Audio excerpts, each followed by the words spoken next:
Thanks for joining us. Our guest today, James Jatras of repealfatca.com. And I think my favorite part of this story is how I found Jim. One day we were doing a video about the absurdities of FATCA, and I was getting pretty fired up. And I typed into Google, why is FATCA so effing stupid? And the first hit was this website called repealfatca.com. And I absolutely loved it. The last time Jim was on, it was about a year ago this month. At the time, we discussed the basics of FATCA, what the law means, how it came to be, how it's negatively affecting U.S. taxpayers, why it's so dumb. What we'd like to do today is give a really quick overview of what FATCA is, but more importantly, have Jim update us on the fight he and his team have undertaken to try to get FATCA repealed. There's been a ton of activity lately. So Jim, welcome to the show. Thanks again for joining us. Thank you. I'm really glad to be here. And would you like me to just start now about a little bit where we stand or what's going on with FATCA, or do you want to ask a specific question on the status of the thing right now, because it is an exciting time? Well, the first thing I would want to do, Jim, is sort of commiserate with you, because you are the first vice presidential candidate who failed. You have made history. That's true. That copycat Jimmy Kimmel, I think, got all the glory, but I was really first. You were really in. I'll be a historical footnote somewhere. Yeah, and you are in the same town as Mike Pence right now. So, I mean, is it bad blood? Do you guys run into each other? And, how does he feel about it? That usurper? Yes. No, I don't think so. I can be quite magnanimous about these things. When you're in political life here in Washington, you get quite a buildup of scar tissue on your back. You just pluck the knife out, throw it away, and forget about it. So don't worry about it. All right. So, Jim, why don't you start us out? Give us, 2 or 3 sentence explanation for anyone watching who may not know what FATCA is. Well, actually, it would be most of the people in Washington still. As you know, abroad, it's been wreaking havoc for years. And in Washington, it's still largely FATCA, what's that? And that is still amazing, and it's really our biggest hurdle. It's essentially a law that was enacted in 2010 by an all-Democratic-controlled Congress. I don't want to get too partisan here, but the facts are the facts. Signed into law by Barack Obama as part of a jobs bill. It was simply a pay-for. It just slipped in order to find money for some spending program. And what it does is it requires 2 things. One is Americans with assets of $50,000 or more abroad in foreign institutions, banks, mutual funds, hedge funds, insurance policies, whatever, to report those to the IRS. And in that respect, it's somewhat reduplicative of FBAR, another law that's been on the books for a long time. But the bigger thing is it also requires foreign financial institutions, the same kind of companies holding those assets, to report them to the IRS. Now, this is somewhat difficult because foreign privacy laws don't allow them to do that. Secondly, there is no U.S. jurisdiction over these institutions, so we have to resort to what is essentially a threat of economic sanctions. I would say illegal sanctions, since there's no jurisdiction over these institutions. This has been wreaking havoc in the financial system for years now.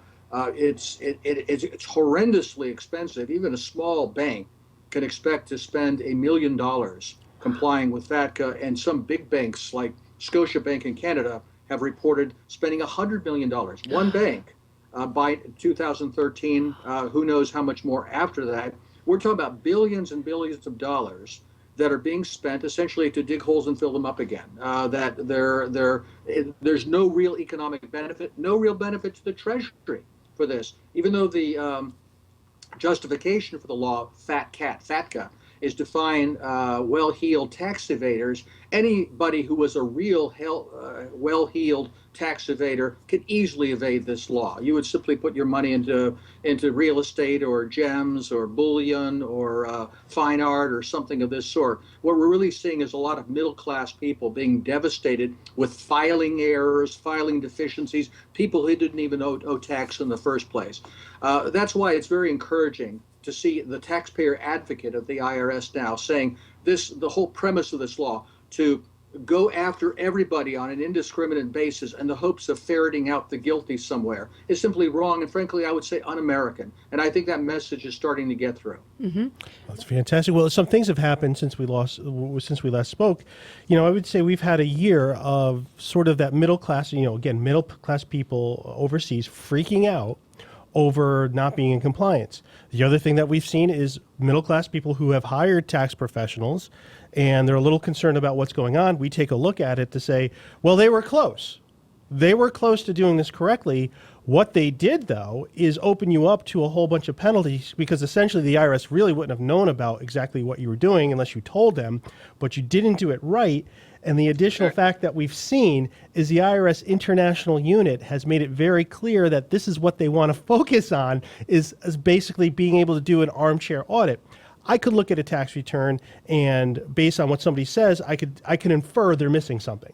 That if I saw an IRS form 5471 that was opened one year, started with no balance, and all of a sudden there's $1 million sitting in a capital account, I would say, well, how did that get there? There must be a missing form 926. Oh, that has penalties. Even though it has nothing to do with tax compliance, even nothing, that small little technical thing that's missing really exposes a lot of people. So that's what we've really been seeing. It's funny, Jim. We're sort of, I think, the black sheep of the tax compliance industry. I think a lot of tax compliance companies, we've spoken to Keith Redmond extensively about this. They really like this law. It makes them a lot of money.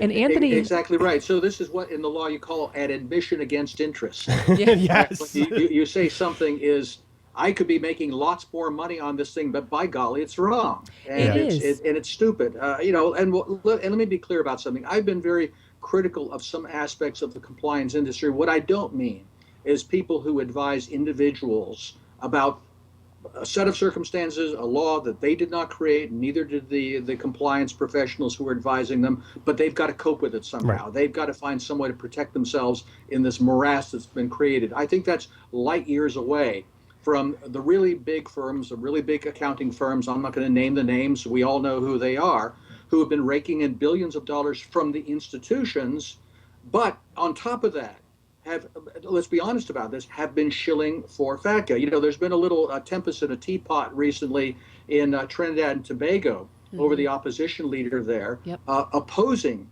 the FATCA law they were fastening onto that country. And we had people flying down there from some of the big firms saying, now, let's be clear here, FATCA is not going away. Oh. Well, of course they don't want it to go away. If they did, they would see the little cartoon dollar bill with wings flying away to a very hefty amount of money. I don't mind anybody selling his professional expertise and services to somebody who needs them. I do mind people who are going beyond their professional expertise in order to simply preserve what amounts to a gravy train, a boondoggle. That really is not within their purview. That often these people know nothing about how laws are made or repealed. Sometimes they're not even Americans. They know nothing about our system at all. But what they want to do is preserve this huge windfall that's been coming to them. And I just think that's wrong. I would not give you an opinion on some very specific application of a tax regulation because I don't know anything about that stuff. I'm just a simple country lobbyist. But by the same token, people who are have expertise in compliance should not be saying what is or is not politically possible here in Washington. Yep. Now, what I love is that I've seen you're working a lot now with your team with Nigel Green. He's the founder and CEO of the deVere Group, one of the world's largest independent advisors of global financial solutions. And I think that's important because he must have such an interesting perspective on how this law is affecting U.S. financial relations with other countries. I mean, he's got to be seeing it firsthand. He does, and in some sense, his perspective is similar to yours in that he does advise individual clients, and he probably could be making a lot more money with FATCA in place, advising them how to cope with it, than coming out with the principled position he has, which is this is stupid. This has a deleterious effect on the financial system as a whole, on doing business with people abroad. He has a lot of clients who are high net worth individuals that are finding life increasingly difficult, as indeed many middle-class people do. And he has been inveighing against FATCA for some years as a matter of principle. And finally, when we finally connected earlier this year after the election, I think he came to the point where, look, it's now or never. It's that we have a new Congress in place, a new White House, all of one party. We have party platform language that says that this law should be repealed. There will be a tax reform bill coming through the Congress, sent to the president's desk this year. FATCA is not the kind of item that's going to be a flagship that will gather a huge head of steam that we can push it forward on its own as what we call a freestanding bill, but it is the kind of provision that can be tucked in to a much larger tax package, which frankly is how it got passed in the first place. Except there wasn't even. I don't think it'll be quite as invisible this time, right. But I think we can put it on something else that's going through. But it wasn't really even part of a tax package when it was inserted. That's true. That's it was true. just a Yeah. It was just a pork. It was just a general pork product that it was. It was in there. Now, Yes. now we are into March of President Trump's administration. As I'm reading, so many of the people are trying to figure out what is going to be the proposal. What I'm noticing from my own sort of inbox of things I get from the tax industry is nothing but criticism over Trump's proposals. Not anybody's happy. Not anybody seems to be very happy about what some of the very general proposals are. And, one of those today was I think they are a liberal-leaning group, very critical of a 15% tax rate on pass-throughs because that's going to be a cut for the wealthy. To me, that's sort of ignorant for a few reasons. The wealthy already have their tax cuts. Okay, they already have it, and there's a way to do it. You just got to be wealthy. If you're not wealthy, you can't get the tax cut. So this tax cut allows people to get wealthy. What I see, though, so this is sort of my question of this is that inertia. That inertia from the tax industry, how serious do you think that is to frustrating real meaningful reform for the tax code in general and FATCA as well? The short answer is I don't know, but we'll find out. First off, we just have to look at the way let's say the train cars are backed up here in Washington. Right now, it's hard to have a discussion with a lot of people, including even on Ways and Means and the other relevant players on tax reform, much less FATCA, because all they're thinking about is Obamacare, Obamacare, Obamacare. And, there's a certain can't walk and chew gum at the same time problem here that until they can get that cleared out, then we'll think about tax reform. I mean, there are people thinking about it, but it's far from the top of their list. And given how problematic dealing with repeal and replace Obamacare has been, just a lot of the brain power that will have to be focused on tax reform hasn't yet gotten there. The other thing, of course, is the staffing of the administration. Mr. Trump has barely got his cabinet in place in terms of sub-cabinet jobs and the things that are necessary to get a budget together and figure out what his priorities are on tax reform. They say they're going to reveal a plan soon. I don't know how that's going to comport with what Ways and Means has in mind. There's let's say there's just a lot of mushiness right now. I think we know the general direction in which things will move, and hopefully the timing later this year when there will be some tax package somewhere. Frankly, from my point of view, on the FATCA thing, I'm focused like a laser on this. That there will be a tax package. I don't know what the big contours will be, but I just want to make sure this thing is There you go. So, Right. Jim, let me open the floor to you. Like I said, it's been a year since we last talked. So why don't you bring us up to speed on the actions your team has taken to fight this, what you have planned moving forward? Sure. Well, a couple of things. One is George Pryor. He's a consultant with Nigel Green. Was here in town recently. Mr. Green is planning on coming here sometime in April. Mm-hmm. We had meetings on Capitol Hill. We also met with all the tax activist groups here in Washington. As you know, there's the famous Grover Norquist meeting, Americans for Tax Reform, that takes place every Wednesday morning, and you have National Taxpayers Union and 25 other groups there. One of the things we're getting is a letter from all those groups to Ways and Means and the other congressional leadership, and maybe another one to the administration, saying these groups want this provision, repeal FATCA, in the tax reform package. And that's very important because these groups all have a hand in shaping the legislation. The other thing, of course, is that the two sponsors of the FATCA repeal legislation that was introduced in previous Congresses. Senator Rand Paul of Kentucky in the Senate and Representative Mark Meadows of North Carolina in the House will reintroduce their bills over the next few weeks, probably in early April, is what we're looking at. And those are essentially demonstration pieces, something you can put up on the board and say, okay, that's what we want, and this is what we want to stick into the tax package. The other thing is that we are looking at things the administration can do unilaterally that would cut the legs out from under FATCA. And this really gets back to the so-called intergovernmental agreements, or the IGAs, that the Obama Treasury Department concocted without any statutory authority at all to fix the defects in FATCA that make it totally unenforceable on its face. And, we don't necessarily have to go into all the details here, but what it comes down to is that FATCA cannot survive without a group of non-treaty, statutorily unauthorized agreements that are legally infirm any way you look at them. And given the way the administration has talked about undoing the overreaches of executive authority by the previous administration, we think these things are ripe for re-examination by incoming Treasury Secretary Steve Mnuchin and also by OMB Director Mick Mulvaney, who, by the way, was one of the co-sponsors of Mr. Meadows' repeal bill in the House. So if we can find ways to nullify those agreements, either by declaring them to have been legally infirm to start with, or at least to stop signing new agreements. I mean, right now we still have the problem that the Treasury Department is kind of acting like the brooms carrying buckets of water in Mickey's Sorcerer's Apprentice, where they just keep doing what they've been doing until somebody tells them to stop. And unfortunately, the people aren't in place yet to tell them to stop. But again, executive action to put a stop to what Treasury Department has been doing and set FATCA up for repeal is another option we're looking at. Yeah, and here's the thing: we still have John Koskinen as commissioner. He's still there. I wonder what he's doing. I do sort of. I am.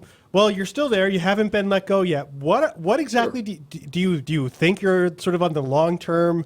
Oh yeah, I really better make plans for what we're going to do next year. Has he hired a headhunter? Who's going to head the Office of International Affairs at the Treasury Department? That's where the IGAs were invented in the first place. I mean, there's all sorts of things. Once you get past the cabinet level to the deputy and assistant and undersecretary level and the deputy assistant secretaries and the office directors, all of these are policy-making jobs, and we are not just weeks but months away from filling those jobs. So that's one reason I think we haven't seen the shift in policy.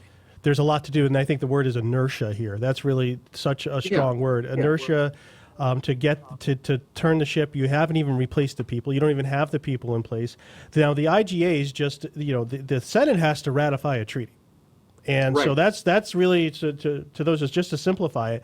But if you've created this quasi-treaty through an executive action, well, if it's an executive action that created it, an executive action can remove it. You remove those IGAs, now you have on a law in the books that becomes unenforceable. And we've seen the IRS already agreed not to go after to penalize people who aren't covered don't have Obamacare coverage. They just made that decision, which really they're allowed to. They have limited resources, and we could decide what we're going to enforce and kind of not enforce to a certain degree, a large degree, really. Now, Jim, Anthony came up with this question, and I thought it was very interesting. He said, he was wondering if you found support or resistance in surprising places. Yes. Good You're question. Very smart. Very good question. The short answer is no. On the resistance front, we haven't found any resistance. That's the interesting thing, is that this law has no constituency. There's, in other words, even the Treasury Department, one gets the impression that they're just dutifully doing what bureaucrats do. They've been given a mandate, and by golly, they're going to carry it out. I don't even see there a whole lot of enthusiasm for this thing. Wow. And of course, if you look at what the taxpayer advocate reported recently about FATCA, it was just damning. I think there are a lot of people who would breathe a sigh of relief even within the bureaucracy, say, thank God we're rid of that damn thing. I mean, after all, they're not stupid people, and they're not bad people, most of them. They understand that you're going to go after the bad guys. Go after the bad guys. Find people that there's evidence of law breaking, do an investigation, and bring an indictment if you need. I mean, this is normal law enforcement. Why do you need to punish the innocent along with the guilty? And I don't think most of the people there really have that mentality. There may be a few. As far as support goes, we really haven't talked to anybody who has not been supportive. As I say, one of the problems with FATCA is people really not being familiar with it. And when you tell them what it is and what it does, they're surprised that something this dumb could actually be in force and just sort of sailing along. Our biggest problem is it just doesn't have the visibility. But I think that's changing as we move forward here. Yep. All right. So last question for you that I have is what can people do, if anything, to help?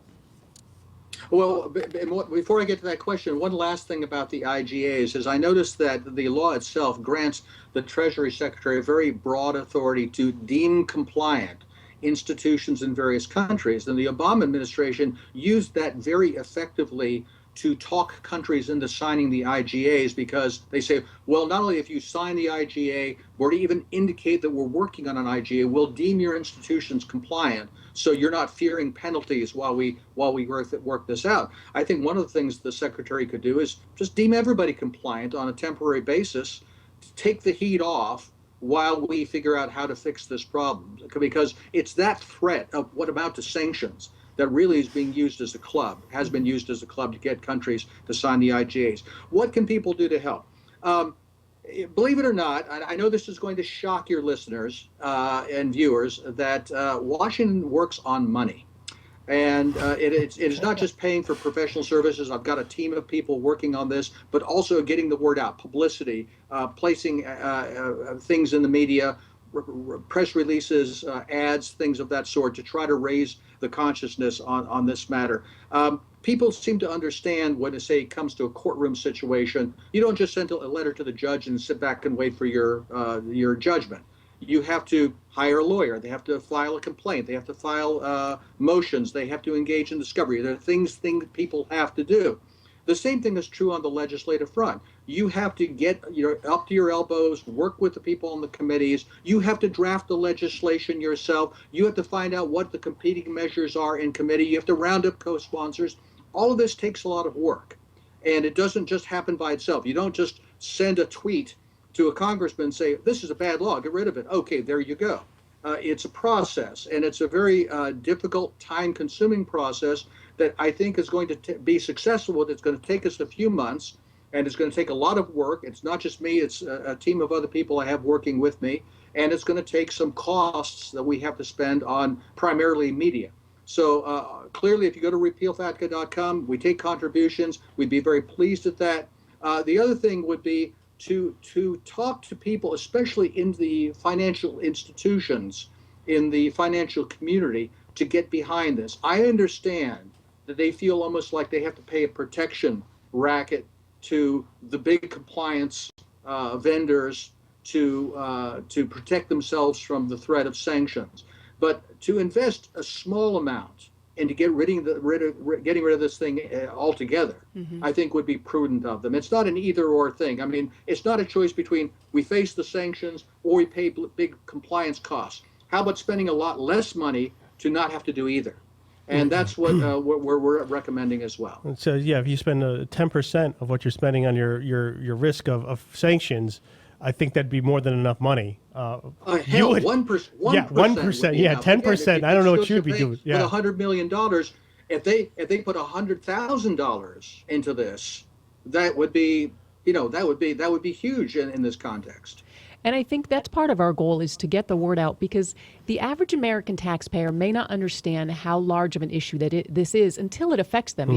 They don't understand it until they listen to this and realize, oh, wow, Grammy left my daughter, money in her Italian bank account. Wow, this does affect me. Oh, wait a second. We look like a-holes to the rest of the world because we're bullies. This could potentially affect our economy. Like it affects, taxpayers in ways that they may not understand right now.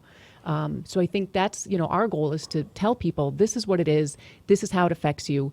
This is why it's stupid. And this is what you can do to help.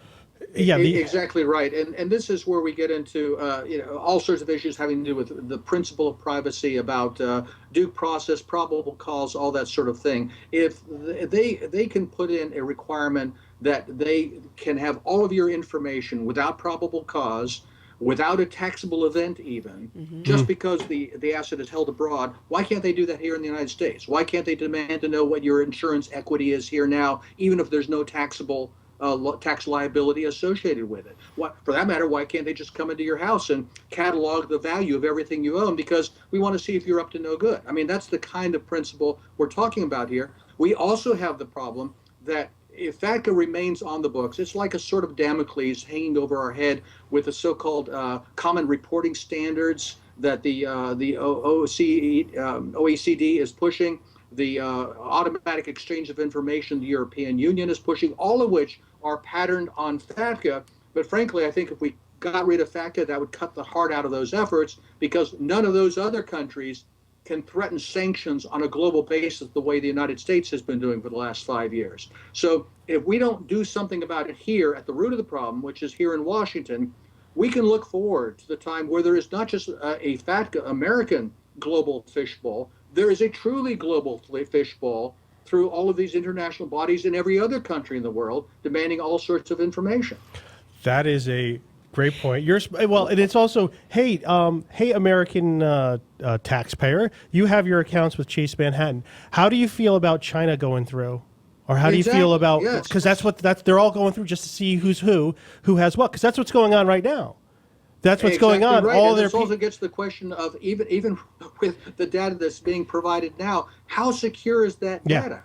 I mean, we've had all sorts of issues. Lots of with leaks. The data in the hands of the IRS. I mean, really, I mean, it's one thing if you're going after people based on probable cause of wrongdoing. It's another thing just saying you're living, you're breathing, give us your information.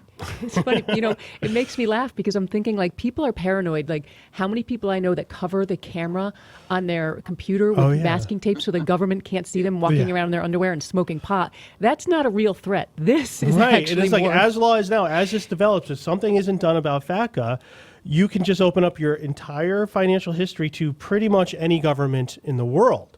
How do you feel about that? And they can have that. How do you feel about, every country in the world knowing everything, pretty much everything about you?